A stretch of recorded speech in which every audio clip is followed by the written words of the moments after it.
Kumaha damang, piye kabare? Kan. Halo teman belajar AAA MBB Podcaster. Asik, sejak kapan ada panggilannya untuk pendengar setia dari podcast ini? Di episode sebelumnya mungkin ada yang bingung atau tidak sadar ada sedikit penambahan tentang logical fallacy dalam manipulasi. Pada kesempatan kali ini akan kita coba bahas tentang masa sih ada kesalahan dalam berpikir?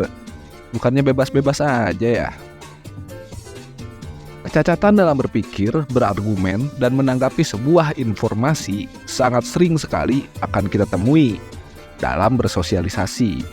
Fenomena semacam ini terjadi diakibatkan tidak banyak orang yang memahami bagaimana cara bernalar dengan baik, hingga akhirnya menimbulkan apa yang disebut dengan cacat logika. Apakah teman-teman tahu bahwa dalam menilai sesuatu ada yang namanya logical fallacy, yaitu merupakan kesalahan penalaran dalam berargumen dan menanggapi argumen. Walaupun ada jenis manusia di kasta terbawah dalam hierarki intelektual yang mempunyai kelakuan seperti hewan. Tunggu dulu. Ini bukan menghina atau mencoba untuk merendahkan. Definisi seperti hewan contohnya adalah tidak berpikir dan sama sekali tidak menggunakan nalar dalam berperilaku. Seperti lapar ya makan, haus ya minum, birahi ya kawin, disenggol atau merasa terancam ya serang, kecewa, pusing, tidak mampu menemukan solusi ya mabuk, dan sebagainya. Tapi kalau mau sedikit berpikir, sebenarnya kesalahan logika ini sangat sering dilakukan secara tidak sengaja oleh orang yang mempunyai dalam tanda kutip miskin intelektual, atau bisa saja juga disengaja oleh orang-orang tertentu, media tertentu untuk membenarkan argumennya dan mempengaruhi orang lain, tentu untuk tujuan tertentu. Pada episode kali ini kita akan coba sama-sama belajar tentang jenis-jenis apa saja yang disebut dengan kesalahan logika. Sangat disayangkan sebenarnya, ada banyak sumber yang teman-teman bisa cari di internet soal logical fallacy ini. Tapi nggak banyak yang tahu atau diajarkan dalam dunia pendidikan kita. Bahkan sampai ke tingkat perkuliahan sekalipun. Kalaupun ada ya sudah lewat begitu saja dengan sedikit SKS. Dan hanya untuk sekedar para pengajar sudah memberikan sebatas informasi tanpa membahas lebih lanjut. Ya tentu nggak semua kayak gitu ya, sebagian besarnya aja. Apalagi dalam menulis materi menggunakan metode ilmiah, tentu sebisa mungkin kita harus tahu nih, apa saja yang dapat menjadi kesalahan dalam berlogika, agar sebisa mungkin terhindar dari ketidaksengajaan memberikan informasi yang sesat pikir. Nah, ada banyak banget jenis-jenis definisi logical fallacy yang kita dapat pelajari. Apa saja tuh? Tentu nggak bisa semua nih, kepanjangan guys, cari sendiri aja ya. Kita rangkum aja yang menurut kita itu paling penting dan sangat sering terjadi.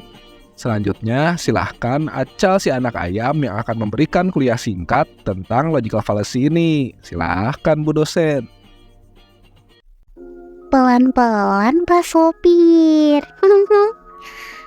Dari yang dijelaskan oleh kakaknya Acal, kira-kira teman-teman udah mulai menangkap belum definisi dari logical fallacy itu sendiri?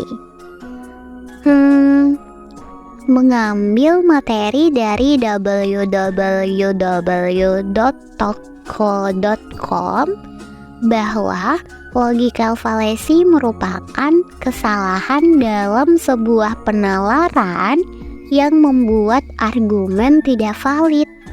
Jadi gini ya guys, istilah fallacy pada dasarnya sendiri diambil dari bahasa Latin, yaitu fallacia yang berarti deception. Deception dalam bahasa Indonesia artinya tipu muslihat atau penipuan. Dengan kata lain, argumen yang dilontarkan oleh seseorang tidak terbukti kebenarannya dan berpotensi menipu orang lain. Dalam praktiknya, Kesesatan berpikir ini gak cuman datang dari satu pihak saja. Loh, kadang bisa juga terjadi pada dua pihak sekaligus. Ini gak semuanya ya guys, panjang banget kalau semua. Terus ada yang mirip-mirip juga. Oke. Nomor 1, ad hominem. Ad hominem ini merupakan sesat pikir di mana saat dua pihak sedang melontarkan argumen. Satu pihak akan membahas kepribadian orang lain yang tidak ada kaitannya dengan pembahasan yang sedang berlangsung. Ulang lagi. Yang sedang berlangsung. Contoh nih, ayam dan bebek sedang berdialek tentang hukum misalnya. Si ayam malah bahas tentang penampilan si bebek. Kan gak masuk akal guys. Yang kedua, hasty generalization. Mengeneralisir satu pihak karena pengalaman pribadi. Contoh nih, si bebek disakiti sama si ayam, terus ngap-ngap semua ayam di dunia itu jahat. Nganggap ya, kakak salah ketik nih. Si ayam disakiti sama si bebek, terus nganggap semua bebek di dunia itu jahat. Yang ketiga, strawman merupakan suatu keadaan di mana saat dua pihak sedang berbicara, pihak yang lain menyimpulkan argumen orang lain secara salah dan menimbulkan kesalahpahaman. Contoh, di antara si banteng dan si burung elang, si ayam milih si banteng jadi pemimpin. Si bebek menyimpulkan bahwa si ayam milih si banteng karena benci sama si burung elang. Kan gak gitu. Yang keempat, post hoc. Post hoc merupakan sebuah argumen di mana seseorang melebih-lebihkan sesuatu dan terlalu mempercayai suatu hal. Contoh, cuma gara-gara si burung elang memberikan bantuan sembako misal, si bebek lebay mengasumsikan kalau si burung elang ini calon makhluk surgawi yang suci tanpa cacat dan dosa. Yang kelima, circular reasoning. Pernah kan mendengar argumen seseorang yang terus berputar-putar menjelaskan sesuatu tanpa bukti yang kuat? Contoh, Tuhan tuh ada. Dari mana? Dari kitab. Kitab dari mana? Nabi yang bilang, terus ditulis di kitab. Nabi tahu dari mana? Dari petunjuk Tuhan. Terus bukti Tuhan itu ada dari mana? Balik lagi dari kitab. Muter-muter. Kan gak gitu penjelasannya. Iya kan? Yang keenam, burden of proof, yaitu jenis sesat pikir dengan suatu keadaan di mana pihak pertama yang telah mengeluarkan argumen menantang kepada pihak kedua untuk memberikan bukti kalau argumennya itu tidak valid. Contoh, si ayam bilang dia bisa masak enak, si bebek nggak percaya, terus minta bukti. Kalau nggak ada buktinya, berarti si ayam bohong. Padahal si bebek tahu kondisinya sama si ayam beda kota. Yang ketujuh, genetik, di mana seseorang cenderung menganggap bahwa suatu tidak valid atau tidak bisa dipercaya hanya karena datang dari siapa yang berbicara atau dari mana datangnya. Contoh, orang dengan keyakinan agama A bicara tentang moral. Orang dengan agama B menganggap setiap apapun yang keluar dari orang yang agamanya A itu sudah pasti salah. Kenapa? Ya, karena agamanya A. Hayo, siapa yang suka gitu? Hayo.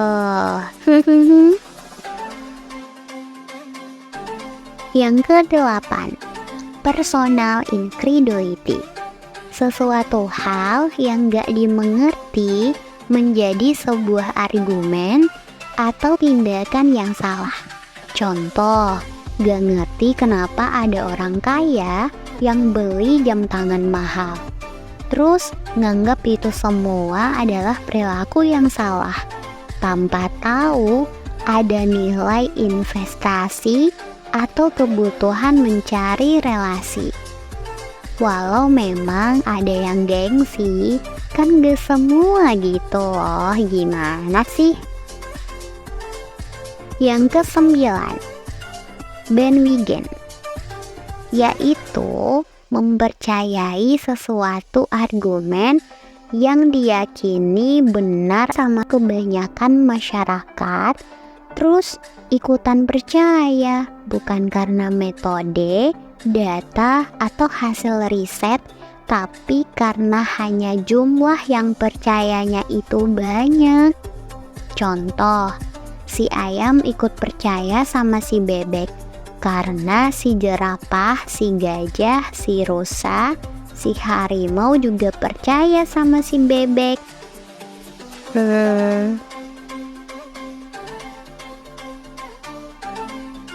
Yang ke-10, false cause.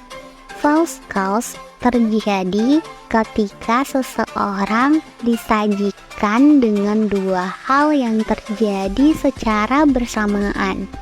Lalu orang itu berpikir dua hal tersebut saling berkaitan atau mempunyai sebab akibat. Contoh, si bebek begadang, besoknya sakit. Berarti sakitnya karena begadang, padahal belum tentu. Tapi jangan begadang ya guys, kalau tiada artinya. Kok malah nyanyi sih? Udah 10 aja, Acel capek. Sisanya cari sendiri, ada tuh di Mbah Google. Atau akan dibahas pada episode yang lain, tapi yang bahas Kak Momo ya. Semoga dengan ini kita bisa sama-sama belajar ya, dan bernalar dengan lebih baik lagi. Mikir guys, mikir Kakmu. Ho ho ho ho.